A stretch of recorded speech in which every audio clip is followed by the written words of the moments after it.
All right, today we are going deep. We're getting past the surface level view of sporadic ALS and looking right inside the cell at the biological cascade that drives this disease.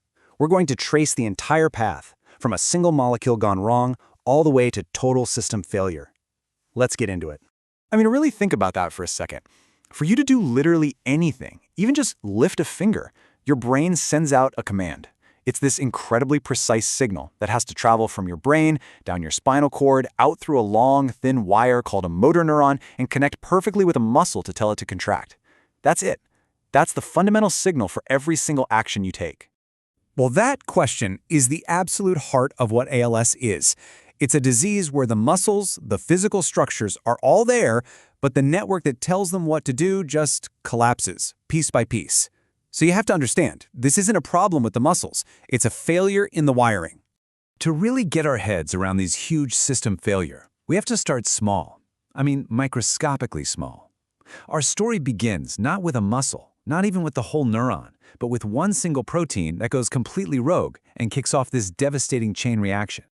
Okay, so first, let's just be super clear. We are talking about sporadic ALS. This is the vast majority of cases. Now, the word sporadic just means there isn't a clear genetic mutation being passed down through a family. But don't let that word fool you. The biological process we're about to unpack is anything but random. It is a frighteningly predictable sequence of events. And here's the clue, the thing that points researchers in the right direction.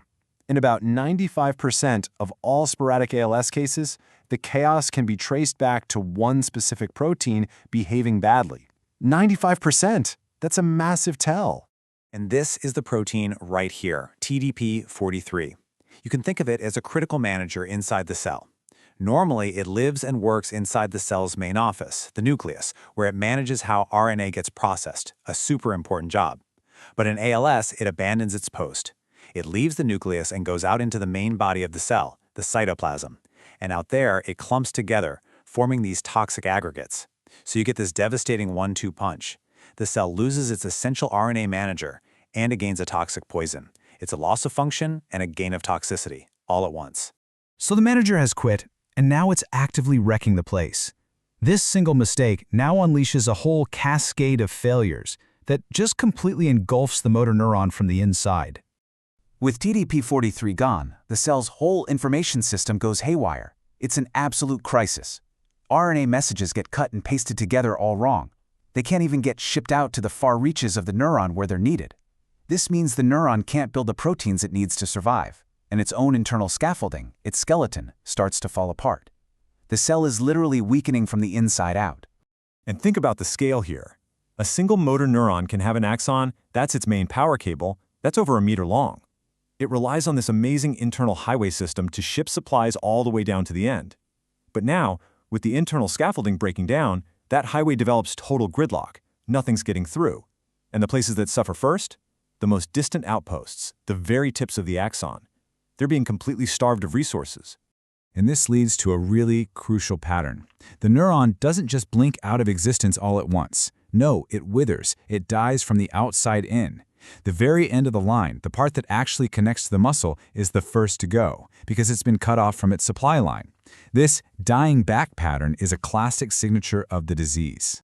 And at the exact same time, the cell is having a massive energy crisis. Its power plants, the mitochondria, they're getting damaged. So their ability to produce ATP, which is the cell's energy currency, just plummets.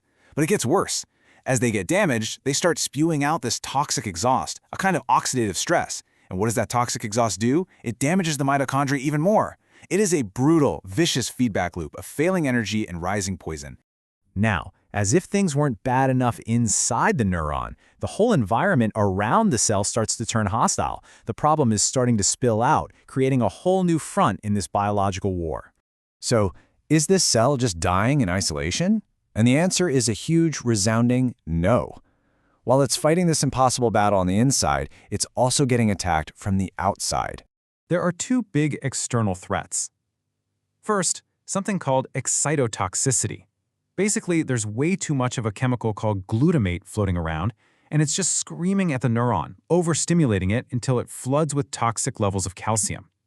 And second, there's neuroinflammation. the neuron's own support cells, the ones that are supposed to be helping it, they get stuck in attack mode and start releasing their own toxic chemicals. It's literally a form of cellular-friendly fire. This whole concept is so important it has a name.